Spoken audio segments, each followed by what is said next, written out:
Pourquoi ce livre? 27 ans après, les peurs, les attaques sont toujours là. Au lieu de considérer les personnes en mal d'enfant comme des êtres en détresse qu'il faut aider, le droit français les considère au mieux comme des personnes débiles, incapables de décider seules si elles sont capables de devenir parents, et au pire, comme des êtres coupables de désirer un enfant pour soi. Au lieu de considérer les donneurs comme des êtres généreux, on les soumet à des conditions, on les cache comme des intrus et des perturbateurs. Quant aux femmes porteuses, on les considère au mieux comme des demeurées, incapables de se protéger contre une atteinte à leur dignité, au pire, comme des femmes cupides et veules, louant au sacrilège leur utérus et programmant un abandon d'enfants pour de l'argent.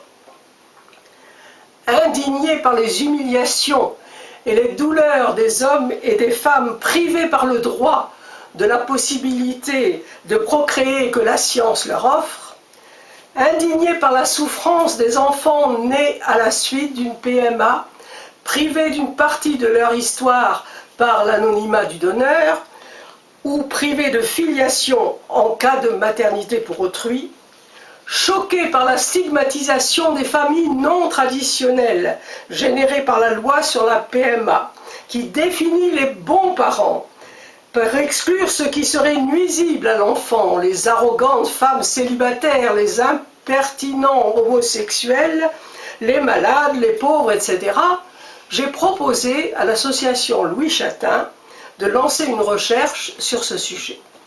Avec maître Cécile Marchal, secrétaire générale de l'association, nous avons organisé un colloque qui a permis de réunir les articles publiés dans le présent ouvrage. Comment l'avez-vous conçu? 2 thèmes se sont imposés. La maîtrise de la vie. Qui peut décider de la naissance d'un enfant? Dieu, l'État, le législateur, le magistrat, le médecin ou les futurs parents? Le droit. Il s'agit de bien distinguer ce qui relève de la loi, à la lumière de la Déclaration des droits de l'homme, de la Constitution, de la Convention européenne des droits de l'homme, ce qui relève de la médecine, à la lumière du Code de déontologie médicale, et ce qui relève de l'éthique, qui, à la différence du droit applicable à tous, est la recherche d'une réponse personnelle à une situation donnée, la question de conscience.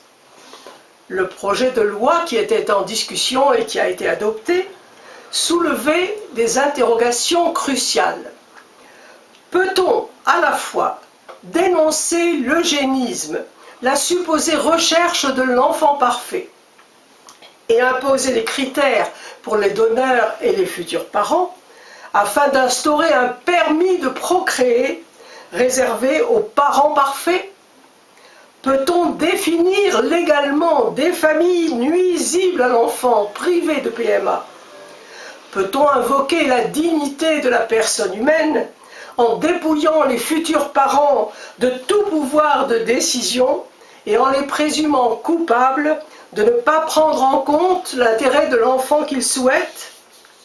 Peut-on, en cas de gestation pour autrui, faire fi du lien du cœur et pour imposer à l'enfant et à la femme porteuse un lien de filiation dont ils ne veulent pas, exclusivement fondé sur le vieux principe de la maternité prouvée par l'accouchement? Pour réfléchir au droit de la PMA, il est important d'étudier les moments de l'histoire où, pour de nobles raisons, défense de la race, pureté du sang, lutte contre les maladies héréditaires, et maintenant intérêt de l'enfant avec des majuscules, la procréation a été imposée ou interdite par l'État.